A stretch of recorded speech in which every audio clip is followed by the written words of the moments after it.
Weren't there more pressing matters for an internationally renowned Muslim leader to censor, like the genocide in Bosnia? But no, instead, the predominantly white audience came to hear a black imam enlighten us on the divine way that Islam came to be a black religion in America. While that memory is vivid, brighter are the memories of the sisterhood that formed between us, the women in the MSA, which led to reunions post-college as captured in this slide, and ultimately to a dissertation thesis arguing that our shared Muslim faith created pathways to sisterhood despite our differences and divides. But not without some very difficult moments, as demonstrated in a dialogue I captured in my field research in Chicago in 2002. I met an Eritrean woman named Husna at a majority South Asian and Arab masjid. Husna and I could easily be mistaken for sisters, except she spoke Arabic fluently. Every Saturday, she taught Arabic lessons to a small group of women at her condo. I joined the women one Saturday at Husna's place. There were 4 of us: Husna, Shantisa, an African-American convert, you can tell by the name, Tasneem, a Pakistani immigrant, and I, African-American woman born Muslim.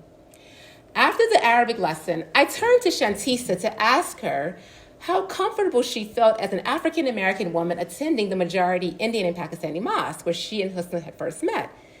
She admitted that she generally felt unwelcome and described the immigrant women as distant towards her in their demeanor and gestures. As a consequence, she had decided to attend their particular mosque only during Ramadan because then, she stated, I know that more African Americans will be there. She only wants to attend the immigrant masjid when another African American woman is there because, as Shantisa stated, at some point during my visit, she will make an attempt to know me. Otherwise, Shantisa will now only attend African American masjids. Husna adamantly rejected Shantisa's position. This is not like church. You go and you don't feel welcome and then you switch churches. Islam isn't like that. When I'm at a masjid, I don't see Pakistani or Indian or Arab, only Muslim. It is supposed to be like that in practice, Shantisa rejoined. But that's not how it is in reality. I choose not to go there anymore because of the way people treat me, the way they very subtly shun me, or cut me off when I'm speaking, or don't speak, or speak and move away, or don't make any further attempts to converse. It is little things like that, not touching your hand, or nonverbal communication that comes across very loudly, just as if someone would have said, yes, you are Muslim, you are welcome here, but you are African American. No one has explicitly said that to me, but every time I visit that masjid, that is what is said to me. Tasneem, the Pakistani woman, joined the conversation, and she was as unsympathetic as Husna. When Shantisa said to Tasneem, you can never know what it is like to be an African American and walk into a masjid and all the sisters there are fair-skinned, Tasneem dismissed the discrimination and called it Shantisa's perception. Tasneem told her that because of her stress on race, she'd already made up her mind that immigrant Muslims discriminated against her. Tasneem agreed with Shantisa's choice to separate herself from immigrants and said to her, she disagreed with it.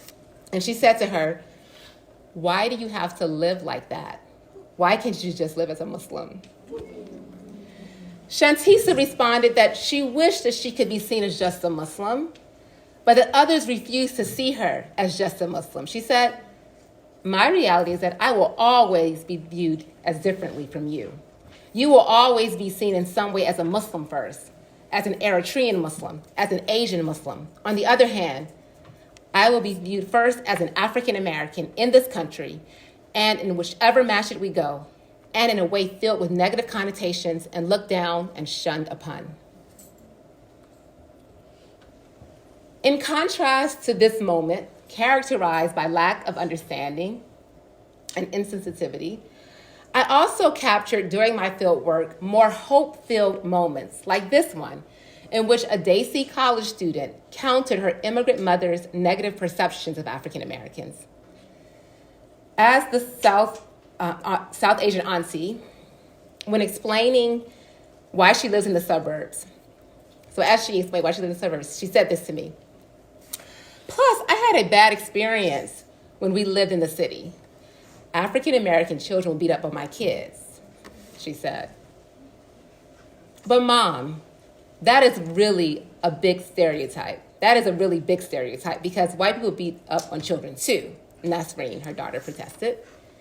Nasreen remembers her childhood differently, associating abusive behavior not with African Americans, but with white suburban kids. They demonstrated a deeper undercurrent of meanness, she said.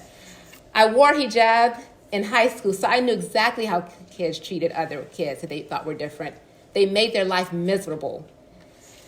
As Nasreen spoke, her voice grew irate, as if she were releasing suppressed anger from childhood. People say, why are black people so violent? Well, I'm thinking, why are white people so violent? White serial killers, the Ku Klux Klan, lynching and slavery.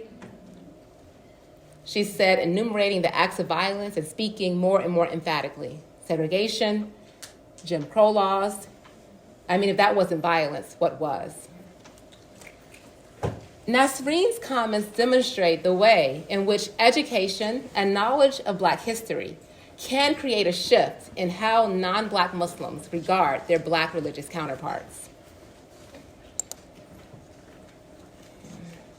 My scholarship provided me the platform to emerge as a black woman faith leader and pioneer teacher on race and gender identities in Muslim communities. Through the excerpts of two talks, I'd like to share some examples of how I've used my position